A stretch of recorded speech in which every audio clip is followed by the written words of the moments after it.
சென்னை மாநகராட்சியின் வரலாற்று சிறப்புமிக்க கட்டிடமாக திகழும் விக்டோரியா பொது மண்டபம் பிரிட்டிஷ் ஆட்சி காலத்தில் ராபர்ட் சிஹோம் என்பவரால் பிரிட்டானியா கட்டிடக்கலை பாணியில் தமிழ்நாட்டைச் சேர்ந்த நம்பெருமாள் செட்டி என்பவரால் கட்டப்பட்டது.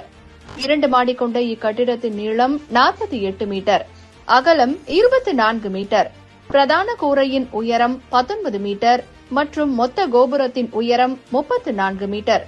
சென்னை மாநகரின் கட்டிடக்கலைக்கு ஒரு சிறந்த எடுத்துக்காட்டாக விளங்கும் இக்கட்டிடத்திற்கு விக்டோரியா மகாராணியின் பொன் விழாவை நினைவு கூறும் வகையில் அவரது பெயர் சூட்டப்பட்டு இன்றளவிலும் பாதுகாக்கப்பட்டு வருகிறது.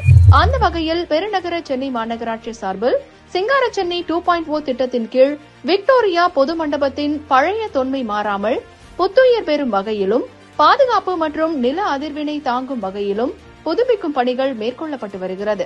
அதன்படி விக்டோரியா பொது மண்டபத்தின் வெளிப்புறம் மற்றும் உட்புறத்தில் உள்ள மர படிக்கட்டுகளின் மறுசீரமைப்பு செய்யும் பணிகள், கலை நயத்துடன் கூடிய முகப்பு விளக்குகள் அமைக்கும் பணிகள் மற்றும் இயற்கையை ரசிக்கும் வகையில் புல்தரைகள் அமைக்கும் பணிகள் மேற்கொள்ளப்பட்டு வருகிறது.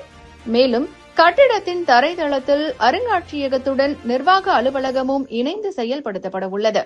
முதல் தளம் மிக முக்கிய பிரமுகர்களின் நிர்வாக இடமாகவும் மற்றும் கலாச்சார இடமாகவும் பயன்படுத்தப்படும். விக்டோரியா பொது மண்டபம் மறுசீரமைப்பு பணிகள் முழுவதும் முடிந்து அதன் பழமையான தொன்மை மாறாமல் மீண்டும் தமிழ்நாட்டின் ஒரு அழியாத சின்னத்தின் கட்டமைப்பாக இருக்கும் என்பதில் ஐயமில்லை.